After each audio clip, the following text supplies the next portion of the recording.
복 있는 사람은 악인들의 꾀를 따르지 아니하며 죄인들의 길에 서지 아니하며 오만한 자들의 자리에 앉지 아니하고 오직 여호와의 율법을 즐거워하여 그의 율법을 주야로 묵상하는도다. 그는 시냇가에 심은 나무가 철을 따라 열매를 맺으며 그 잎사귀가 마르지 아니함 같으니 그가 하는 모든 일이 다 형통하리로다. 악인들은 그렇지 아니하며 오직 바람에 나는 겨와 같도다. 그러므로 악인들은 심판을 견디지 못하며 죄인들이 의인들의 모임에 들지 못하리로라. 무릇 의인들의 길은 여호와께서 인정하시나 악인들의 길은 망하리로다. 네, 아멘. 자, 보면은 문단을 이렇게 제가 한번 나눠봤어요. 나눠봤는데 1번을 보시면 1절 그리고 2, 3절, 4, 6절 이렇게 나눌 수가 있어요. 일단은 아마 대부분이 이거와 비슷하게 아니면 조금 더 세분화해서 문단을 나누지 않았을까 생각이 들어요. 문단을 나누는 거에 있어서는 뭐 정답은 없습니다. 각자 이제 나누면 될 거고요. 나누게 되는 기준이나 이유가 좀 분명하면 좋겠죠. 일단은 나눠서 보면은 1절은 이제 복 있는 사람에 대해서 이야기를 하잖아요. 그래서 복 있는 사람은 악인들을 따르지 않는다라는 얘기를 하고 있는 거고 2, 3절을 묶어서 어떤 내용이에요? 율법에 대한 이야기가 나오죠. 그래서 율법을 묵상하는 삶, 주야로 묵상하는 삶이 복인 삶이다. 그런 삶을 결국 형통한 삶이다라는 것을 이야기하고 있죠. 그리고 4절부터 6절까지를 묶으면 악인들에 대해서 얘기하잖아요. 그래서 복 있는 사람과 악인들 이렇게 대조를 하고 있어요. 악인들의 결국은 다 망하리로다. 왜 망할까요? 하나님이 그들을 심판하시기 때문이다라고 이야기를 하는 것이죠. 그러니까 이런 내용입니다. 그런데 이제 이거를 제가 역교차 구조로 한번 보았어요. 서다라는 동사가 2번 사용이 되어지는데 그래서 이렇게 A와 A로 이렇게 나뉘어집니다. 그래서 의인과 악인은 함께 서지 않는다. 그리고 마지막 절에 가면은 악인들은 심판 때에 설 수 없다. 서다. 그래서 그렇게 이제 대조가 되고요. 그 다음에 비유가 2가지 나오죠. 첫 번째는 의인에 대한 비유인데 의인에 대한 비유가 뭐죠? 어떤 거죠? 의인은 뭐와 같다? 시냇가에 심겨진 나무와 같다 라고 얘기합니다. 그리고 악인은 뭐와 같다? 바람에 나는 겨. 겨가 여러분 뭔지 아시죠? 겨가 뭐예요? 선생님? 그 곡물의 껍질 같은 그렇죠. 건데. 곡물의 껍질입니다. 그래서 곡물의 껍질처럼 바람이 불면 다 날아갈 것이다 라고 얘기하고 있는 거죠. 여러분 이 이미지가 굉장히 의인과 악인을 잘 묘사해주고 있다고 생각해요. 그리스도인과 그리스도인이 아닌 사람을 잘 묘사해주고 있는 이미지가 시냇가에 심겨진 나무 그리고 바람에 나는 겨, 이것이 정말 잘 표현해주고 있다고 생각을 해요. 이따가 좀 설명을 좀 드리도록 하겠습니다. 그리고 이제 가운데 부분에 보면은 이제 의인은 형통하지만 악인은 그렇지 않다. 이렇게 이제 이런 구조로 설명될 수도 있습니다. 4절에서 분위기 전환이 있다라는 것을 기억해 주세요. 4절에서 악인들은 그렇지 아니하며, 여기에 영어 성경이나 이런 걸 보면요 느낌표가 있는 것을 볼 수가 있어요. 이 4절에 악인들은 그렇지 아니하며, 그래서 굉장히 강조를 많이 하고 있어요. 그래서 처음에 잔잔하게 시작하다가 4절에 와서는 악인들은 그렇지 않다. 악인들은 바람에 나는 겨와 같다. 이렇게 얘기를 해요. 그래서 오히려 시편 1편의 강조점은 이 4절에 있다라고 저는 생각해요. 그러니까 시편 1편은요 이 저자가 굉장히 악인들에 둘러싸여서 굉장히 고난을 받고 고통을 받고 억울한 상황들을 겪고 있는 상황 가운데서 너희 악인들은 그렇지 않을 것이다 라고 세상에 선포하는 그런 내용이에요. 시편 1편은 우리가 생각할 때 굉장히 잔잔한 시와 같은 거라고 생각을 해왔잖아요. 그런데 시편을 나중에 알게 되면 시편 1권을 다 보고 나면 1편을 다시 보게 되면 이거는 세상을 향한 경고이구나. 이렇게까지 뉘앙스가 달라진 것을 여러분 보실 수 있게 될 것입니다. 그래서 시편 1편은 4절에 와서 굉장히 반전을 이루고 있다. 저자의 심경이 변하고 있다. 라는 것을 보시면 될 것 같아요. 1절에서 말하는 복은 어떤 복일까? 복 있는 사람은 악인들의 꾀를 따르지 아니하며 죄인들의 길에 서지 아니하며 오만한 자들의 자리에 앉지 아니하며 이렇게 얘기하는데 여기서 복은 어떤 복일까요? 율법을 즐거워하는 것, 그것이 복이다. 그렇죠. 이렇게 한 번에 정답을 얘기해서 아무튼 이게 어떤 복이 따로 있는 게 아니라 이렇게 살아가는 것 자체가 복이다라고 얘기하고 있는 거예요. 이것만 한 10분 정도 얘기하고 제가 정답을 얘기하려고 했는데 좀 전에 윤동규 리더님이 대답해 주셨습니다. 윤동규님. 자, 그래서 복이 이거예요. 여러분, 우리가 악인들을 따라 살아가지 않는 게 복입니다. 사실 그렇지 않나요? 우리가 진짜 죄를 따르지 않는 게 복 아니에요. 우리가 그렇게 살고 싶은데 그렇게 못하고 있는 것이 우리 삶의 이제 고난이고 원통함이잖아요. 그래서 이거 자체가 복이다. 사실 이 복 있는 사람은 이거를 히브리어로 직역하면 이렇게 시작돼요. 복이 있도다. 악인들을 따르지 아니하는 사람들이요. 이렇게 시작해요. 복이 있도다. 이렇게 시작하고 있는 것을 알 수가 있어요. 두 번째 질문에서 보면은 왜 복 있는 사람은 단수이고 악인들, 죄인들, 오만한 자들은 복수일까? 물론 이제 저자가 혼자 이겼으니 단수이겠다 이렇게 얘기하면 뭐 할 말이 없지만 이 단수, 복수를 대조하고 있는 것에 어떤 의미가 담겨져 있다고 저는 생각을 합니다. 왜 그러냐면 5절에 보면요, 의인들의 모임으로 바뀌어져 있어요. 처음에 복 있는 사람이 의인 혼자로 시작하지만 나중에는 의인들의 모임으로 바뀌어져 있어요. 이런 것들을 통해서 말하고자 하는 것이 무엇일까요? 일단은 왜 복 있는 사람은 단수고 죄인들, 오만한 사람들, 그리고 교만한 사람들은, 악인들은 왜 복수일까요? 단수 복수일까요? 이걸 통해서 말하고자 하는 것이 무엇일까요? 많고 적음 아니에요? 많고 적음. 의인 적고. 그쵸. 그쵸. 네, 정답. 네. 김태훈 리더님이 대답해 주셨습니다. 정답이죠. 그러니까 의인은 혼자, 항상 의인은 소수예요. 의인은 소수고 악인은 다수라는 거. 저는 여기서 예수님이 이 시편 1편을 얼핏 인용하시면서 하신 말씀이 떠올랐어요. 그게 뭐냐면 너희가 좁은 길로 가라. 좁은 문으로 들어가라. 넓은 문으로 들어간 사람들은 굉장히 사람들이 많고 그 길을 찾는 사람들이 굉장히 많지만 좁은 길을 찾는 사람들은 굉장히 적다고 하시잖아요. 그러니까 사실 좁은 길, 복이 있는 사람의 길을 찾는 사람들은 굉장히 적을 수밖에 없는 거고 악인들의 길은 많은 사람들이 찾을 수밖에 없는 거죠. 그리고 2절로 한번 봅시다.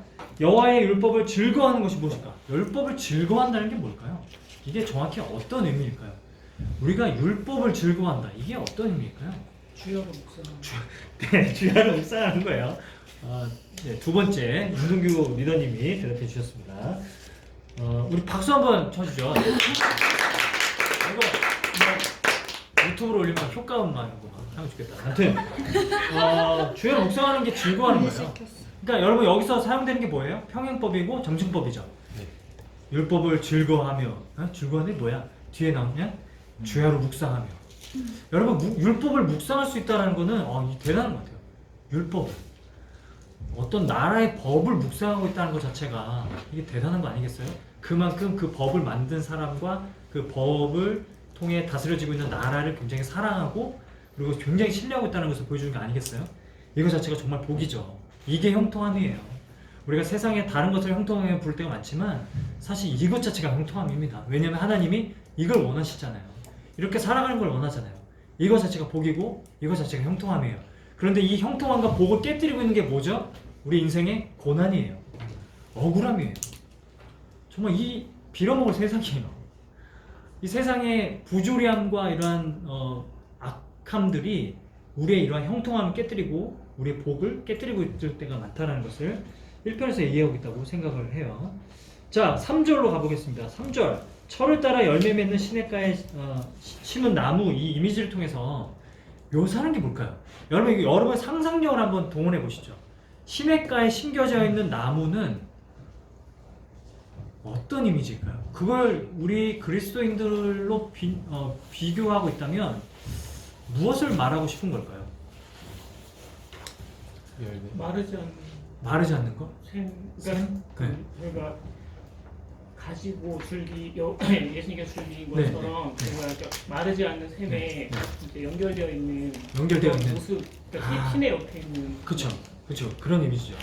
계속해서 생명을 공급받고 있는 모습이죠. 시냇가에 있다는 거는 광야에 심겨진 나무 같지 않아서 계속해서 지속적으로 생명을 공급받고 있는 모습을 가리켜요. 우리는 생명을 어떻게 공급받고 있다고 얘기하는 겁니까? 말씀을 통해서 그 생명을 계속해서 공급받고 있다는 거예요. 주야로 말씀을 묵상하고 있는 사람은 계속해서 시냇가에 심겨진 나무처럼 말씀을 통해서 생명력을 입습니다. 그래서 고난 가운데 사망의 음침한 골짜기를 다닌다 할지라도 우리 다시 소생되는 그런 은혜들을 경험할 수 있게 된다는 것이죠. 그거를 설명해 주는 게 이 시냇가에 심겨진 나무예요. 또 한 가지 의미가 있다고 생각을 하는데, 우리 의미하는 게 네.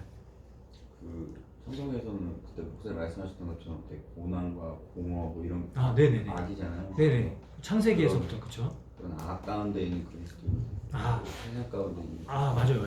지금 방금 소름 돋았는데 전능 형제님이 대답해 주셨습니다. 박수. 왜냐면 최근에 이제 저렇게 연구에서 발표하고 있는 학자들이 있어요. 학자들의 연구에 따르면 이제 물은 항상 공허와 혼돈과 악을 고난을 가리키기 때문에 시냇가에 심겨져 있는 나무라는 것이 시편이 앞으로 어떤 내용을 이야기할 것인지를 보여주는 복선인데, 그게 무엇이냐면 아무리 그리스도인이라도 아무리 하나님의 자녀라도 고난 곁에 있다. 고난 곁에 심겨져 있다. 하지만 그 고난 곁에 고난 곁에 심겨져 있다는 거를 보여주겠습니다. 김태훈 리더님이 리액션 감사합니다. 감사합니다. 너무 리액션. 뒤에 나오는 악인들을 어떻게 묘사하죠? 바람에 나는 겨. 바람에 나는 겨와 시냇가에 심겨져서 뿌리를 내리고 있는 나무를 비교해 보자면 그리스도인들은 뿌리를 내리고 있다는 거예요. 뿌리를 내리고 있다. 여러분 아시겠지만 시냇가에 심겨진 나무든 광야에 심겨진 나무든 뿌리는 항상 물을 찾아서 계속 내려가죠. 계속 땅 밑으로 뿌리를 뻗어가죠. 그래서 나중에 처음에는 그 나무가 뿌리를 내려서 뿌리를 통해서 흙을 붙잡아서 지탱을 하지만 나중에는 어떻게 되냐면 흙이 나무를 붙잡아줍니다. 여러분 이게 시편이 말하고 있는 메시지라고 생각해요. 우리가 말씀에 계속 뿌리를 내리잖아요. 처음에 이 과정이 되게 고통스러워요. 물을 찾아가야 하거든요. 목마름이 없이는 이걸 할 수도 없어요. 갈급함이 생기지 않고서는 말씀을 이렇게 우리가 묵상할 수 없어요. 근데 주야로 말씀을 묵상하며 뿌리를 날마다 내려가기 시작하면은 나중에는 어떻게 되냐면 내가 말씀을 의지하고 있는 것 같지만 나중에는 말씀이 나를 붙들어줍니다. 그걸 경험하게 돼요. 예전에 한번 설교 때 제가 말씀드렸는데 그 옛날에 수련회 강사 중에 장종택 그 전도사님이 한 분이 계셨어요. 앨범도 내고. 근데 그 자녀 중에 온유라는 아이가 있었어요. 그 온유라는 아이가 우리 수련회 강사로 초청을 하고 나서 희귀병을 알아가지고 막 발작을 막 일으키고 막 간질을 막 하고 침대를 막 그 침대가 부서질 정도로 막 발작을 하고 막 그래가지고 거의 부모님들이 굉장히 오랜 시간 동안 굉장히 고통스러웠어요. 그래서 너무 힘들었는데 아이가 그렇게 발작할 때마다 이 하나님 말씀이 계속 내 마음 가운데 막 생각나고 떠올라서 말씀이 자기를 잡아주고 그 가운데서 평정심을 잃지 않을 수 있도록 붙잡으셨다는 간증을 제가 들은 적이 있거든요. 사실 그렇습니다. 저도 그래요. 정말 힘들 때는 말씀이 딱 떠올라서 제가 그것 때문에 회복돼요. 결국은 어떤 사람의 위로도 도움이 안 돼요. 결국은 하나님의 말씀이 생각나고 말씀이 나를 붙잡아 주는 걸 경험할 때 우리는 소생케 되어집니다. 시편 1권이 그걸 얘기해줘요. 그래서 시편 1권은 여러분이 만약에 지금 고난 가운데 있다면 너무 여러분에게 필요한 말씀이라고 생각합니다. 그리고 지금 시편 1권을 통해서 여러분이 뿌리를 내려간다면 나중에 큰 바람이 불 때 여러분이 말씀을 의지해서 서는 것이 아니라 땅이 여러분을 붙잡아줄 겁니다. 하나님의 말씀이 여러분을 붙잡아줄 겁니다. 그걸 경험하는 게 그게 헤세드예요. 그게 헤세드를 통한 신앙이에요. 그래서 그거를 좀 기억하셨으면 좋겠어요. 마태복음 7장에 보면 예수님이 비유를 하나 말씀하시거든요. 이런 말씀이 나와요. 그들의 열매로 그들을 알지니 가시나무에서 포도를 또는 엉겅퀴에서 무화과를 따겠느냐. 이와 같이 좋은 나무마다 아름다운 열매를 맺고 못된 나무가 나쁜 열매를 맺나니 좋은 나무가 나쁜 열매를 맺을 수 없고 못된 나무가 아름다운 열매를 맺을 수 없느니라 라고 해서 열매를 맺게 될 수밖에 없다라는 것을 이제 말씀하고 계시죠. 24절로 가면 그러므로 누구든지 나의 이 말을 듣고 행하는 자는 그 집을 반석 위에 지은 지혜로운 사람과 같으니 비가 내리고 창수가 나고 바람이 불어 그 집에 부딪히되 무너지지 아니하나니 이는 주추를 반석 위에 놓은 까닭이요. 그러니까 이게 뭐예요? 같은 말씀을 하고 있는 거예요. 뿌리를 내리고 깊이 땅을 팠기 때문에 기초를 깊이 파놨기 때문에 나중에 바람이 부르고 창수가 불러도 흔들리지 않는다, 무너지지 않는다는 것을 말씀해주고 있어요. 우리가 계속해서 말씀을 읽고 묵상하며 살아가야 되는 이유가 무엇인가? 뿌리를 내리기 위함입니다. 나중에는 그 말씀이 우리를 붙잡아 주시는 것을 보게 될 것이라는 거죠. 악인들을 이제 바람에 나는 겨와 같다라고 말씀하신 이유가 뭘까? 에 대해서 한번 살펴보기를 원하겠는데요. 바람에 나는 겨와 같다. 이 곡물 껍질과 같다. 바람이 불면 다 날아가 버린다. 여러분, 악인을 왜 이거에 비유가 있을까요? 나쁜 나무 이렇게 비유하는 것도 아니고 겨라고 비유하는 걸까요? 왜 악인을 겨라고 비유하는 거예요? 허망하다? 부질없다? 결국은 다 허망하다? 심판 때 한 번 했어. 심판 때 한 번에 다 날아가게 될 것이다라는 거죠. 사실 하나님께서 오시면 우리가 쥐고 있는 것들은 다 놓고 가야 되는 거잖아요. 그렇죠? 놀이터에서 아이들이 소꿉놀이를 하더라도 엄마가 밥 먹으라고 오라고 하면은 그거 다 놓고 가야 되듯이 우리도 다 놓고 가야 됩니다. 그러니까 우리가 이 땅에서 아무리 열심히 살고 아무리 많은 스펙과 돈과 명예와 권력을 우리가 쌓는다 하더라도 하나님이 부르시면 다 놓고 가야 됩니다. 그 허망함을 표해주는 게 동규 형제가 얘기한 대로 이 겨와 같다 표현이라는 거죠. 그래서 그렇게 이제 표현할 수가 있겠어요. 근데 여기서 저는 한 가지 더 좀 말씀을 나누고 싶은 게 뭐냐면 바람에 나는 겨울을 생각해 보면 우리가 떠오르는 한 단어가 있는데 뭐냐면 자유입니다. 굉장히 자유로워요. 바람에 날고 있으니까요. 여러분, 우리가 생각하고 우리가 추구하고 있는 게 이런 자유잖아요. 사실 우리는 다 이런 자유를 원해요. 아무 것에도 얽매이고 싶어 하지 않아요. 그게 인간의 죄성이에요. 그렇잖아요? 그렇지 않아요? 아니에요? 그래요. 네. 아무튼 그래요. 그래요. 그래서 사람들이 추구하는 자유는 이거예요. 그러니까 뭐 하라 하지 말라. 말씀을 읽기 싫어하고 신앙생활을 하기 싫어하는 이유 중에 하나가 뭐냐면 얽매인다라는 거예요. 얽매이지 않고 살고 싶어하죠. 때로는 아무리 좋은 것도 얽매이고 싶지 않을 때가 있어요. 자유롭고 싶을 때가 있죠. 지금 당장이라도 아무데 없는 데 가서 살고 싶은 분이 여기 계시죠? 있을 수 있다고 생각을 해요. 때로는 저도 그냥 아무도 없는 곳으로 가서 혼자 있고 싶다라는 생각을 해요. 물론 이제 그런 적은 없지만, 그럴 수가 없지만 지금은 저도 이제 가정에 얽매여 있고 아내에게 얽매여 있고 새 아이들에게 얽매여 있죠. 되게 많은 뿌리를 내리고 있어요. 전 자유가 없어요. 자유가 없지만 정말 구속이 많지만 분명한 건 뭐냐면 사랑은 구속 가운데서 더 깊어진다. 자유함 가운데서 사랑이 깊어지는 게 아니라 구속 가운데서 너 빠지면 안 되겠다. 네. 구속 가운데서 깊어진다는 거예요. 그러면 자유 연애로는 깊어질 수 없는 사랑이 결혼이라는 강력한 구속력을 통해서만 깊어질 수 있게 된다는 거죠. 그걸 설명해 주고 있다고 생각해요. 여러분, 세상 사람들이 말하는 자유는 결국 다 붙잡을 곳이 없어서 다 허공을 떠다니는 그런 자유함일 뿐이어서 이거는 바람만 불면 다 날아가 버리고 허망해질 것들이라고 말씀을 하고 있다는 거죠. 그래서 5절 보면요. 그러므로 악인들은 심판에 견디지 못할 것이다. 심판을 바람에 비유하고 있는 것을 우리가 알 수 있죠. 하나님이 한번 불면, 아까 동경제가 얘기한 것처럼 하나님이 한번 불면 다 날아갈 것이라고 말씀하고 있는 거죠. 여러분, 지옥은 어떤 사람들이 갑니까? 창용아, 지옥은 어떤 사람들이 가죠? 바람에 나는 겨와 같은 사람. 지금 방금 욕처럼 들리게 했는데. 개 같은. 네? 여기 편집해 주시고. 편지 없어요, 편지. 편집 없어요? 나가네. 망했네? 망하리로다.